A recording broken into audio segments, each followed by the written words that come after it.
I'm Ashley from nerDigital. In this video, we are going to show you how to use condition blocks in a flow in nerDigital Chatbot marketing. You can use the condition block if you want to send your subscriber to a certain part of the flow, depending on the condition you set. In this tutorial, you could see 3 examples. To start, navigate to the menu and click Flow.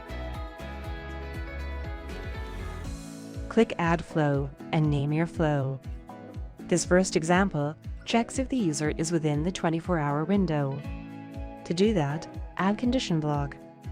Then, add a condition. Choose interacted in last 24 hours. This setup is using a condition if the user has interacted within 24 hours or not. If yes, the subscriber will receive a message on Facebook Messenger.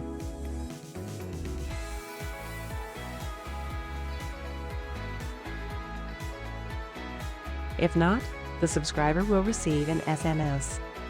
Let's have the second example that checks if the user has an email address on file.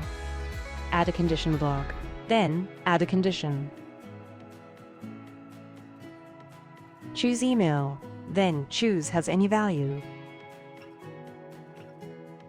This setup is using a condition if the user has an email address on file.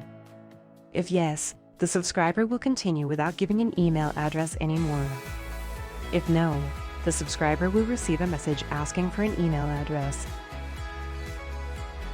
Last but not the least, in this third example, let's check if the user has the welcome tag.